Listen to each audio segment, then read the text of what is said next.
Hello guys, I'm Manoj Misra. So I'm back with another interesting topic in Excel, Microsoft Excel. So today I will talk about different types of Excel file formats and their uses. Alright, so let's start. So go just select File menu, Save As, and then Browse. So just below the file name, you can see file type, which is written as Save As type. Alright, so here. So first option you get as a standard functionality Excel workbook. So this is a file extension. This comes with a file extension .xlsx. So this is the standard file format which Excel provides, and usually mostly users save their Excel file in this format only. Alright, so next is Excel macro enabled workbook. So whenever you are creating a macro and you want to use it in future, you have to save the file in Excel macro enabled workbook. So extension for this file format is .xlsm. Alright, so this is also a very useful file format. So next is Excel binary workbook. Excel binary workbook is really a very useful file format. So it reduces file size drastically by 60 to 70%. It reduces the file size. Alright, so if you have a file of 100 MB, Excel file of 100 MB, it will if you are going to save this as Excel binary workbook, it will reduce the file size by 70%. So your file size will be reduced to 30 MB. So you can check this out. So next is Excel 97 2003 workbook. So if somebody is using old Excel version, so 97 2003 version of Microsoft, so you can save you can save your file in Excel 97 2003 workbook, and you can forward the file to the user who is working on a lower version, and he will be able to open the Excel file.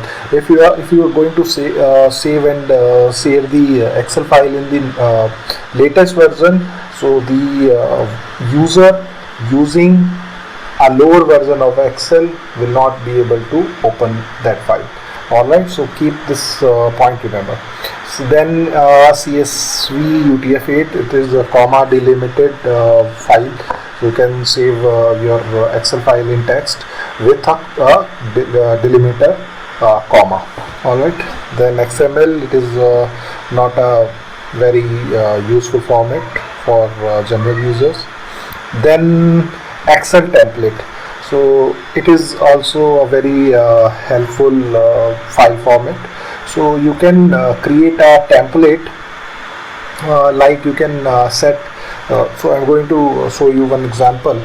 So let's say I want to keep this as my file format, where I have removed all the borders, and I have written here different type of Excel file formats and their uses, and I am going to set the font to Arial. Alright, and I am going to set the font size to 14. Alright, so now save this file, browse. Okay, so let's give this file name called template 2 or 5. Alright, so I have already created template 1 and 2, so that's why I am giving template 5, and then select the save type as Excel template. Alright, so folder will be automatically selected, so you don't need to change this format. If you will change the folder location, then this file will become of no use, so don't change the folder location. Alright, just click save and close this file, open Excel,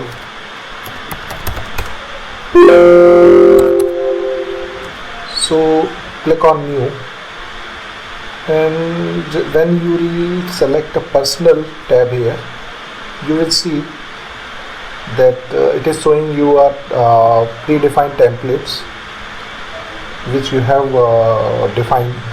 So we have recently defined template 5, so I am clicking it, so you can see it is showing me the same template which I have saved recently. So I can work on this Excel template anytime. So this is how it works. So let's move to next file format. Go to browse.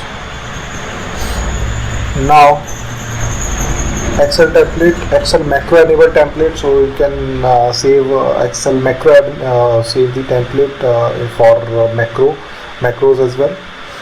Then Excel 97 2003 template, if you want to save a file template to a user who is working on a lower Microsoft Excel. So now text tab delimited, so it creates a text file in a tab delimited. I can say separator, tab separator. Then it's a different version of text file. Then XML is of no use, you can skip Microsoft Excel workbook. CSV, it is also a comma separator, separated delimiter file format. Then text file for Macintosh user. So suppose if you want to save, if you want to create an Excel file and then you want to save the file in text format, and then you want to save this file to a user who is working on an Apple device. So in that case you need to save your text file in this file format. Otherwise the other user will not be able to open the text file. Alright, so this is MS-DOS for Microsoft users, Windows users. Then you can skip these three and come to Excel add-in. This is a very interesting file format. So Excel add-in is also an important file format, Excel file format. So in fact I have also created a separate video regarding this. So Excel add-in is used to store functions, private functions. So like VLOOKUP. VLOOKUP is a formula, right? You can say. So like VLOOKUP, you can create your own created functions, right? For details you can see my video on Excel add-ins. So next is Excel 97 2000 add-in. It is same. If you are saving the add-ins to a user who is working on a lower version, you can save your file in Excel 97 2003. Then comes to PDF. You can save your Excel sheet into a PDF file format. So if you want to do that, you need to select a file format called PDF. Alright, so this is it guys. Thank you so much for watching my video. If you have any doubt or want to any query, you can write me in the comment section, and keep watching my video. Thank you so much. Bye bye.